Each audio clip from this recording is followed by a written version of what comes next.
Good afternoon, everyone. Thank you so much for joining us. My name is Dr. David Glassner. I'm the superintendent of Shaker Heights, and we're going to be starting these regular updates for our community just to make sure that we are getting information out to everybody around our planning for the fall and to answer questions that you may have. The summer updates will be a series of virtual updates for our school community. And this week, the updates will occur on Monday, Tuesday, and Thursday. After that, our plan is for these updates to take place on Tuesdays and Thursdays throughout the summer. The updates will normally take place at 3 o'clock. We recognize that not everybody can join at 3 o'clock, and I want to make it clear that you can watch these either live, and they are also being recorded and will be posted to our website at shaker.org so that you can see them after the fact if you are interested in doing so. And the updates will generally last about 30 minutes. District families and staff are able to submit questions in advance for consideration to be discussed in these updates. Thank you to everybody who submitted questions already for this session. We will try to answer as many questions as possible, and if we're unable to answer questions in the current session, we will hopefully be able to get to them at a later date. I also want to make sure that it's clear that we are not going to be able to answer questions live. Some people may be posting questions in Facebook or on Facebook chat because there is a delay, but we will be monitoring that chat so that we can record those questions and again, get to them at a later date or consider them for future updates. The reason that we're doing these updates is because we know that our families and our students want information about our reentry plans for the coming school year. And by speaking with our community multiple times a week, we believe that we can share information in real time. And there is a lot of information that changes on a regular basis, so we know that it's important. We are borrowing this model from Governor DeWine. And like Governor DeWine, we believe that it is important that we provide a steady stream of communication to our community to help alleviate concerns, to provide information, and to make sure that everybody has as current information as possible. We also intentionally scheduled these to be after the governor's regular updates so that we can respond to, when necessary, any updates that are coming out of the governor's office or the Ohio Department of Health and the Ohio Department of Education. We certainly want everyone's feedback and ideas, and so these updates are an opportunity to continue to engage our community in dialogue and also to incorporate your thoughts and suggestions into the planning process. Finally, I want to be clear that while I am the only one speaking today, in the future, I will not be the only one that you'll be hearing from. We will also use these updates as opportunities for you to get specific information from different district leaders and different departments. For example, we will invite department heads who work on transportation issues or special education issues, our equity partner, food service, athletics. Those are the kinds of folks that we'll be inviting to participate so that you can get information from different people throughout the Shaker Schools organization. I will reiterate this again at the end, but if you have a question, you can submit it via Facebook now. You can also, the form for submitting questions is also available on shaker.org. You are also welcome to share any information that is provided during these updates with your friends and neighbors, and encourage, of course, your friends and neighbors to participate in these updates when possible. So for today, I'm going to delve into the update. I'm going to start just by sharing a little bit about our planning structures, what we are doing, and how we've structured our work to ensure that we are ready for the fall.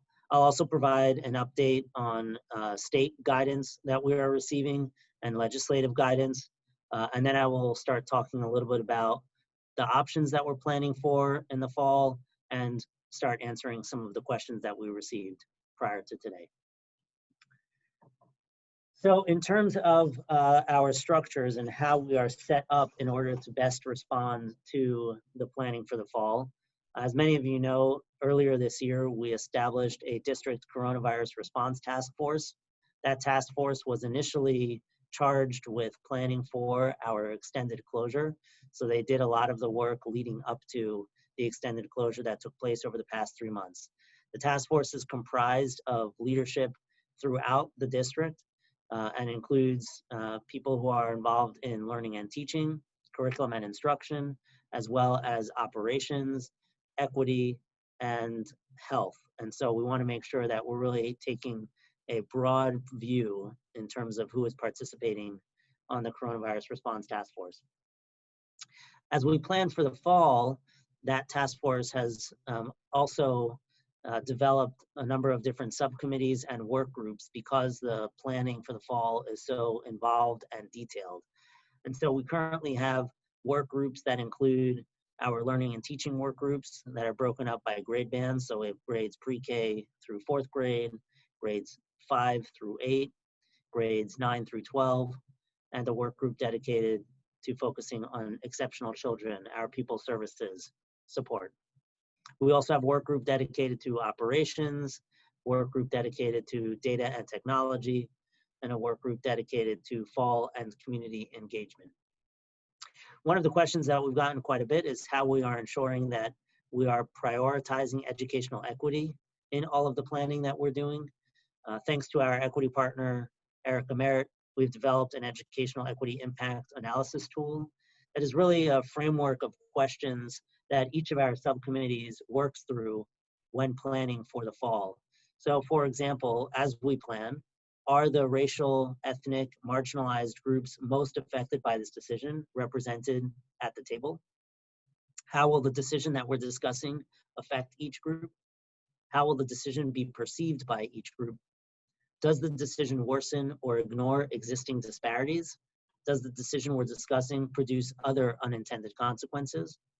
And then based on the above responses, what revisions are needed in the decision under discussion?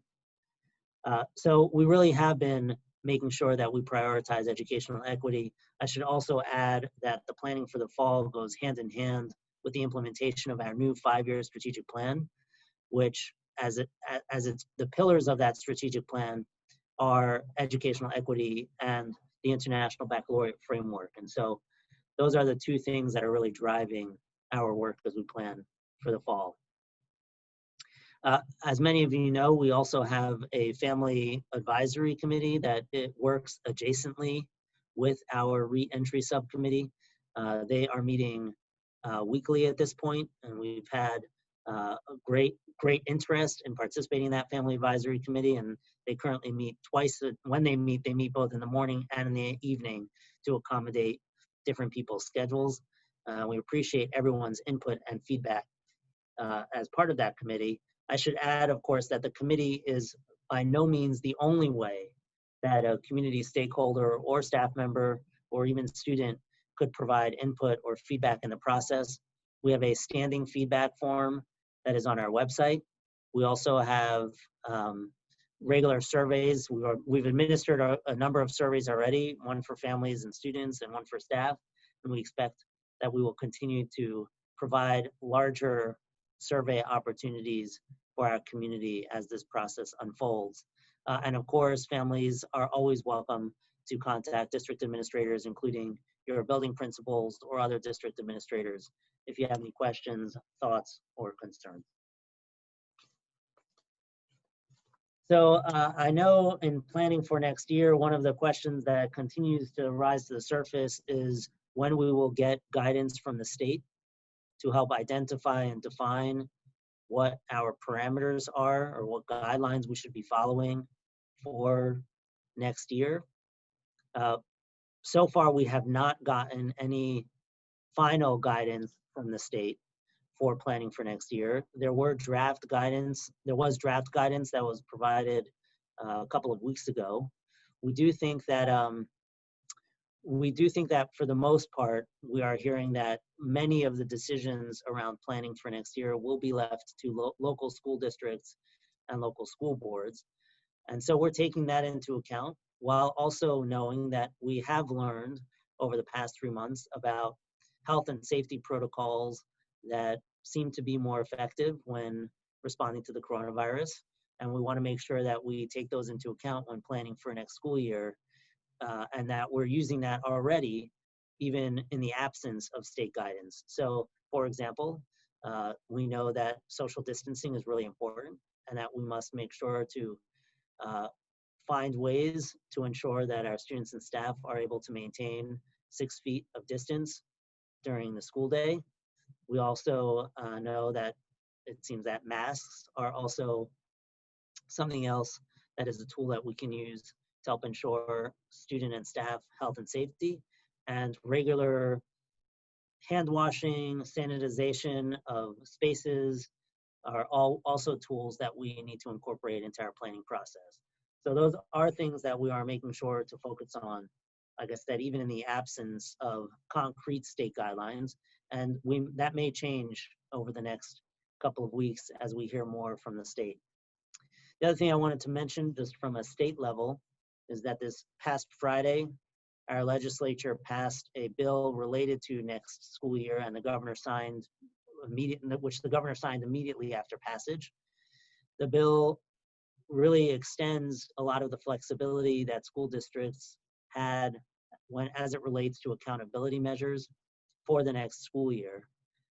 So for example, things like the 3rd grade reading guarantee, things like the use of end of course state exam scores as benchmarks for proficiency. The state is providing school districts with additional flexibility next year, given the coronavirus and the different issues that different school districts are facing. So we expect that there may be more legislative action over the next few months, but at least this gives us a starting point to plan accordingly for the fall. All right, with that, I'm going to jump into talking a little bit about the options that we're talking about for next year, and related to that, answer some of the questions that have come up over the past few days. So as many of you know, we distributed a survey to students and families.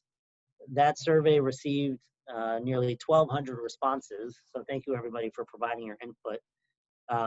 And really, we got responses from families at all different grade levels, from all different neighborhoods, really a full representation of our Shaker community. So thank you.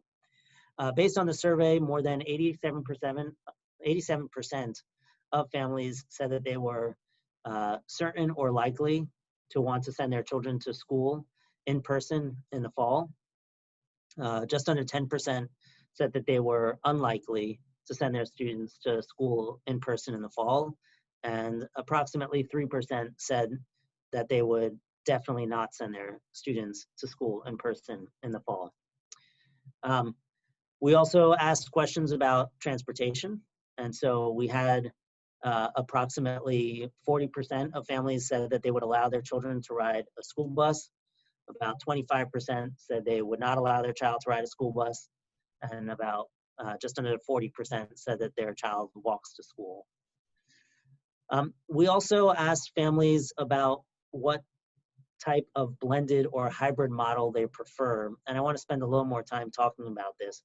One of the questions that we've gotten over the past few days is why the survey did not include an option for families to indicate that they want their children in school 5 days a week. The reason we didn't include that on the survey is for a number of different factors. First of all, the purpose of the survey was to try to discover what preferences our community has in the case that we are not allowed to return to normal school next year. So by definition, this survey was to see what other options we should be considering. Secondly, we also know that based on the guidance we've seen from the state so far and the best practices that we've identified over the past few months, things like social distancing really make it particularly challenging to have all students in all school buildings 5 days a week. That's not to say that we're not considering it and trying to put every effort into planning for having as much in-person school as possible, but we also recognize that we need to come up with other plans as well. So those are just some of the different things that went into the survey. I will say that there were people in the survey who favored having students in school alternating days a week. There are different versions of that, which I'll talk about in a little more depth soon. And there were some people who favored having alternating weeks for students. And those are both options that we're considering as we plan for the fall. Like everything, the information that we're going over and the plans that we're making are certainly subject to change. We recognize that the information that we get and our understanding of the coronavirus continues to evolve and change, and we're doing our best to be responsive to that evolving understanding as we plan for the fall. That said, we also know that it's really important that we have enough lead time to make sure we are ready to have school kick off in the fall. And so, you know, the timeline that we've been discussing, we have a board work session, a Board of Education work session coming up on June 23rd, where we'll be able to talk with our Board of Education in more detail about the different options and the planning that's going into the different options. And so we imagine that within a short time after that, we will have to solidify to the best extent possible our plans for the fall so that we do have enough time to put everything in place to make sure we're prepared for the next school year. Just before I jump into some of these questions, last thing I want to talk about are just some of the details around some of the options that we're talking about and some of the lingo that you may be hearing in our community or in other school districts right now, because I know a lot of school districts are considering similar options. So when we talk about our options and the hybrid options for next year, one of the options is an alternating schedule. The governor alluded to this kind of schedule a few weeks ago when he started talking about what the realities of school districts are going to be in the fall. One of those options could be a week in, week out, meaning a student would have school 5 days in a row in person and then 5 days in a row out of school. Another option is what some people are calling a 2-1-2 model. And what that model includes is students, about half of a class would have school for 2 days, let's say at the beginning of the week, so a Monday and a Tuesday. And then you'd have 1 day in between where you can do some extensive cleaning, make sure that all the spaces are disinfected for the next group of students. And then you would have another group of students that would come in for the next 2 days. So you have 2 students come in for 2 days. You then have a 1 day break and then another 2 days where students come in. So it's just a way to alternate student days and make sure that we are bringing in the right number of students where we can have students in person, but also make sure that we're able to maintain social distancing guidelines. I'm going to jump into some of the questions now. I know there's a lot more information I could go on about some of these options we're talking about, but I want to make sure I get to some of the questions today. So one of the questions is the school reported out the results of the re-entry survey. However, neither the results nor the survey address parents who want to return to 5-day in-person learning. Is that an option on the table? If not, why not? How will the school district maintain its high achievement standards and lower grades where remote learning does not work, or does not work at least as well? So as I mentioned, the 5 days a week is certainly not off the table, but we recognize that there are some real challenges in thinking about 5 days a week.